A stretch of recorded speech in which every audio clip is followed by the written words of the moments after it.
Continuamos con La Noche.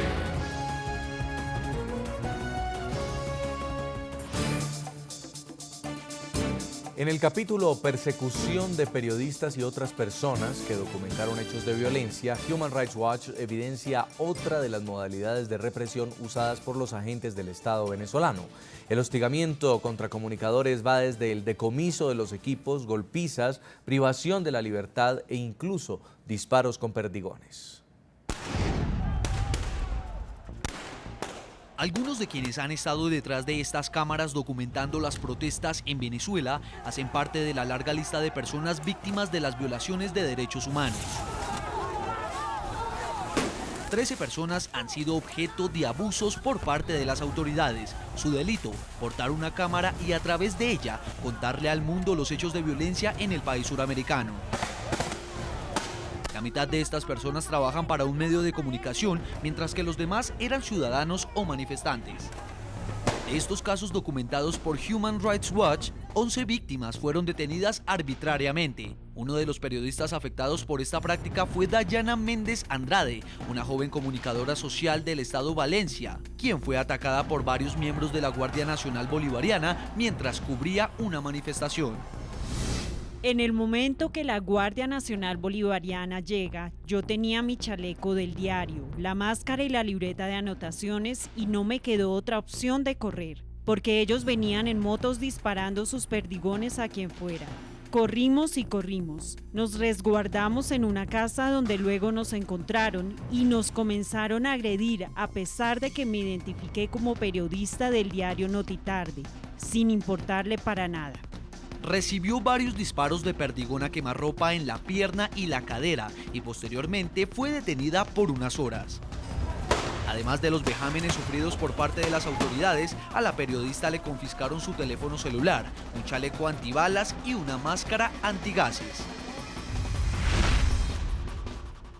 Saludamos a esta hora en Valencia, Venezuela, Dayana Méndez Andrade. Ella es estudiante de periodismo en pasantías en el diario venezolano Notitarde y fue quien resultó herida, como lo veíamos, justamente en una manifestación allí en el estado Carabobo el pasado 20 de marzo. Bienvenida a La Noche. Hola Jason, buenas noches. ¿Cómo termina usted involucrada en un hecho que finalmente fue represión contra manifestantes si usted estaba cubriendo la noticia de las manifestaciones? Bueno, ese día a mí me asignaron cubrir la pauta de esa manifestación y con mi reportario gráfico me dirigí al lugar. Una vez estando allí comenzó el caos de la manifestación y me tuve que quedar involucrada en ese hecho porque no tenía opción, tenía que correr, a juro, no tenía un vehículo para transportarme inmediato. Mi vehículo se había quedado del otro lado donde estaban los efectivos y me tocó unirme al grupo de personas que estaban corriendo para poder resguardarme de la Guardia Nacional. ¿Y usted les decía en el momento en que ellos llegaron hasta la vivienda donde se estaba resguardando que era periodista? Sí, yo desde un primer momento, ellos me detuvieron en el momento en el que yo iba corriendo y yo les gritaba, yo estoy en la prensa, estoy trabajando en el Notitarde, somos prensa, somos periodistas, y ellos hicieron caso omiso absolutamente de lo que nosotros dijimos. En reiteradas oportunidades se lo gritamos, se lo dijimos, yo les señalé el chaleco que tenía puesto acá, que en la zona frontal decía prensa en letras bastante grandes, y para ellos eso no fue suficiente. Ellos nos decían, bueno, ustedes son los que están precisamente sacando esto fuera del país, ustedes son los que están destruyendo este gobierno, los que están dejando mal a la Guardia Nacional. ¿Y usted alcanzó a registrar con fotografías los rostros de los agentes que le estaban diciendo eso? No, eso fue prácticamente imposible. Nosotros no estábamos preparados para que llegara la Guardia Nacional. Ellos llegaron sorpresivamente, era una cantidad de motos de verdad bastante alta, y en el momento que los empezamos a escuchar, porque los escuchamos, vamos a decir que a una distancia considerable para que nos diera chance de correr, tuvimos que comenzar a correr porque de solo quedarnos en el lugar creo que hubiese sido peor. En Venezuela la comunicación, los medios de comunicación han llegado a un alto nivel de polarización, al punto de ser considerados algunos estatales o arrodillados incluso al gobierno y otros opositores o calificados por el mismo gobierno como golpistas. ¿Usted considera que su medio se encasilla en alguno de esos dos? No, yo considero que mi medio es bastante objetivo. Nosotros estamos buscando la noticia Y esta es la noticia de este país en este momento. El medio lo que busca es tener credibilidad y recoger el hecho tal cual como está sucediendo. Señor José Miguel Vivanco, en este caso los civiles que están manifestando, y en el informe está registrado, han sido víctimas de actos de represión, de actos de tortura, pero cuando ya trasciende a los casos de periodismo, como también otros comunicadores, no solo venezolanos sino extranjeros lo han denunciado, ¿se considera ya un hecho que pudiera trascender, en este caso, lo propio de una manifestación que se torna violenta? A ver, no cabe duda que la Guardia ha utilizado brutalidad, violencia contra todo aquel que aparentemente forma parte de una manifestación pacífica o simplemente es un transeúnte que está en las inmediaciones de esta manifestación, disparando a quemarropa o disparando indiscriminadamente. Sin ningún tipo de limitaciones y gritándole a los que se manifiestan que son fascistas, golpistas, antipatriotas, repitiendo las mismas consignas. Es curioso, pero el mismo discurso, nada menos que del propio presidente Maduro, que constantemente está calificando a quienes protestan, incluso a aquellos que mayoritariamente protestan pacíficamente, con estos exactamente los mismos epítetos. Pareciera que los guardias entienden que cuentan con protección, con la autorización al más alto nivel para proceder con esta brutalidad. Pero también objetivo de la represión han sido los periodistas. Y los guardias, cada vez que los agentes del Estado, al igual que estos motorizados, es decir, pandillas armadas, cuando agreden, atacan a un periodista, y le disparan o lo golpean brutalmente, le dicen que lo hacen para que no siga deformando o informando respecto de la realidad que vive Venezuela o que afecta al nombre, al prestigio de las fuerzas, de sus fuerzas de seguridad.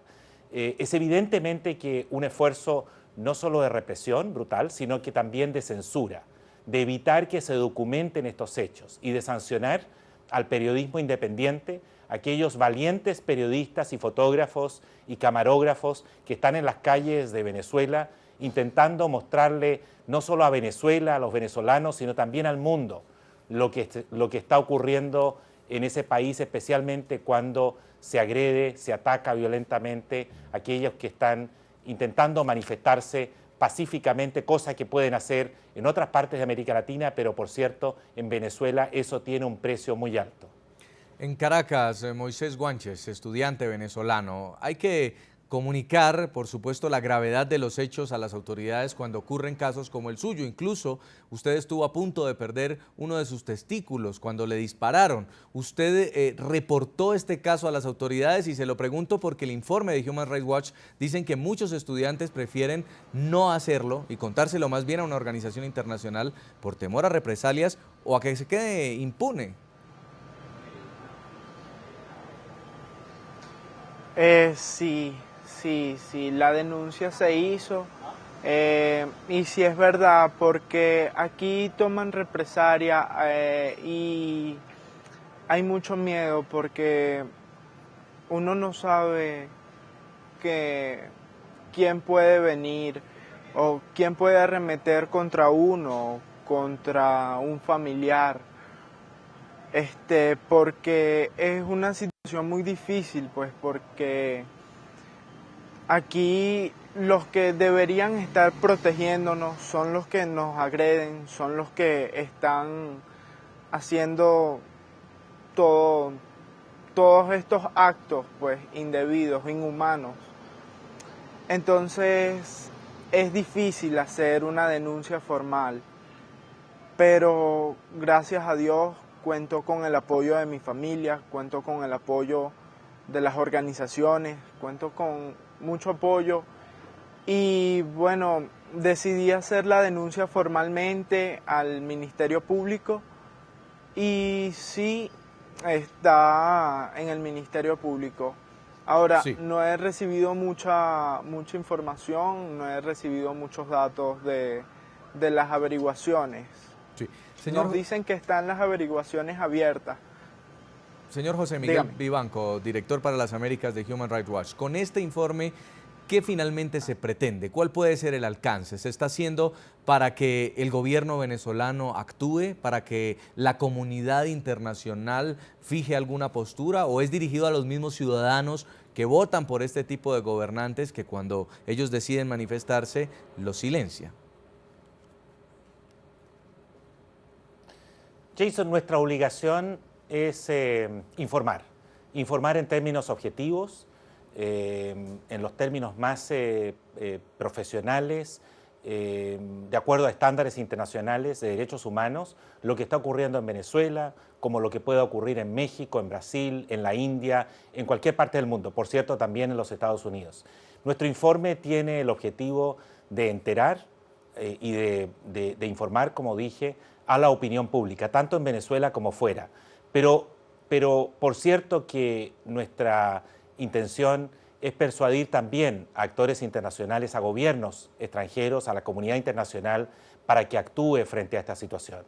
Esta situación ha llegado a extremos realmente muy graves, que se han extendido durante ya largas semanas, desde el 12 de febrero a la fecha. Hay personas que siguen aún detenidas. Creemos que en esta materia UNASUR tiene un rol que jugar.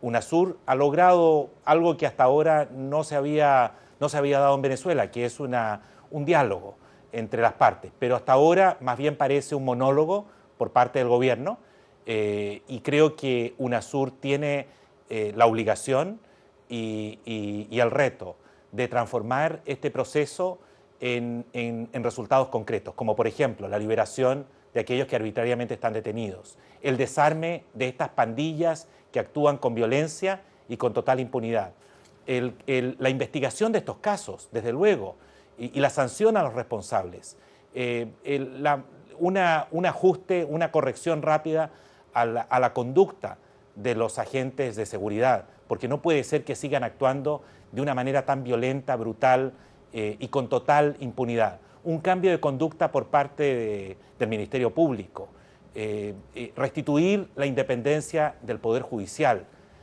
persuadir al presidente Maduro que se abstenga de lanzar estos epítetos, estas descalificaciones, estigmatización de la oposición, de los estudiantes, de la sociedad civil, son todos golpistas, son fascistas, son asesinos, así, ese es el lenguaje que utiliza el gobierno de Venezuela hoy día, y eso crea un ambiente de impunidad, incita a la violencia.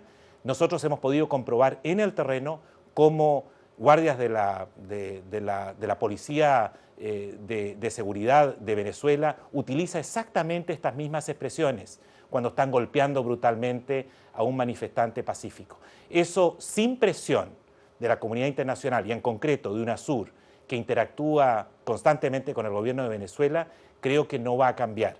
Es necesario, sí, insisto, presionar al gobierno de Venezuela para que haya estos resultados concretos. Ahí está el llamado de Human Rights Watch, que ha presentado este revelador informe, Castigados por protestar, refiriéndose a la situación de Venezuela. Queremos agradecerle mucho en Washington, D.C., señor José Miguel Vivanco, por habernos atendido. Muchísimas gracias por esta oportunidad. Muy amable. También quiero agradecer en Caracas, Venezuela, a Moisés Guanches, estudiante venezolano, por habernos acompañado. Gracias, Moisés. Gracias a ustedes, gracias por darme la oportunidad. Y en Valencia, Venezuela, Dayana Méndez Andrade, estudiante de periodismo, muchas gracias también por habernos acompañado y notificado su denuncia. Muy amable. Gracias, Jason. Buenas noches. A todos nuestros televidentes los invito a que nos sigan enviando comentarios en www.ntn24.com y pueden escribirnos en Twitter a @ntn24, @segurizatintn24, @JasonCalderón y @LaNocheNTN24. La Noche seguirá encendiendo las luces para que usted vea el punto clave de la noticia. A todos que tengan muy buena noche.